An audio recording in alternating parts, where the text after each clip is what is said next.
आप सभी को राधे राधे। आज हम सुनने जा रहे हैं पितृपक्ष की पौराणिक कथा। पितृपक्ष की पौराणिक कथा के अनुसार जोगो तथा भोगो दो भाई थे। दोनों अलग अलग रहते थे। जोगो धनी था और वहीं दूसरी तरफ भोगो निर्धन। दोनों में परस्पर बड़ा प्रेम था। जोगो की पत्नी को धन का अभिमान था, किंतु भोगो की पत्नी बड़े ही सरल हृदय की थी।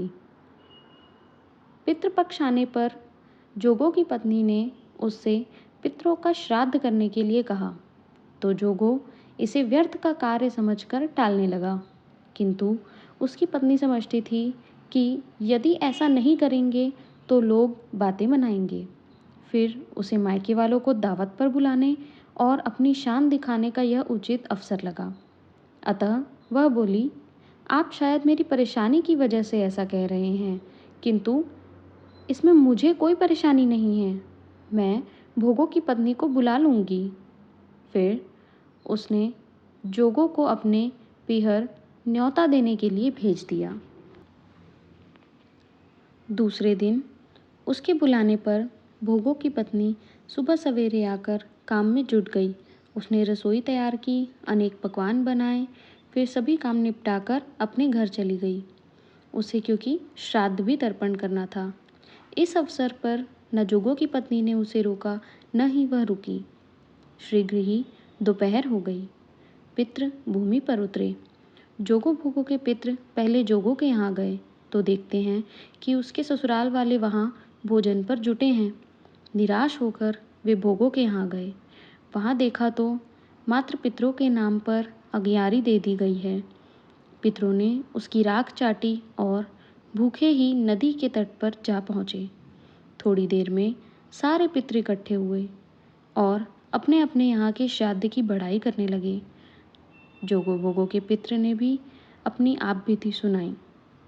फिर वे सोचने लगे, अगर भोगो समर्थ होता तो शायद उन्हें भूखा न रहना पड़ता, मगर भोगो के घर में तो 2 जन की रोटी भी खाने को नहीं है। यह सब सोचकर उन्हें भोगो पर दया आ गई। अचानक वे नाच नाच कर गाने लगे, भोगो के घर धन हो जाए, भोगो के घर धन हो जाए। साँझ होने को आई।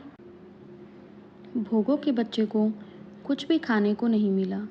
उन्होंने माँ से कहा, तब उन्हें टालने की गरज से भोगो की पत्नी ने कहा, जाओ, आंगन में हौंदी रखी हुई है, उसे जाकर खोल लो और कुछ मिले तो बांट कर खा लेना। बच्चे वहाँ पहुँचे तो देखते हैं कि हौंदी मोहरों से भरी पड़ी है। वे दौड़ते दौड़ते माँ के पास पहुँचे और उसे सारी बातें बताई। आंगन में आकर भोगो की पत्नी ने यह सब कुछ देखा तो वह भी हैरान रह गई। इस प्रकार भोगो भी धनी हो गया, मगर धन पाकर वह घमंडी नहीं हुआ। दूसरे साल पितृपक्ष आया। श्राद्ध के दिन भोगो की स्त्री ने 56 प्रकार के व्यंजन बनाए, ब्राह्मणों को बुलाकर श्राद्ध किया। जेठ जेठानी को सोने चांदी के बर्तनों में भोजन कराया। इससे पितृ बड़े ही प्रसन्न तथा तृप्त हुए। अगर आपको वीडियो पसंद आया हो तो please like, share and subscribe ज़रूर कीजिए।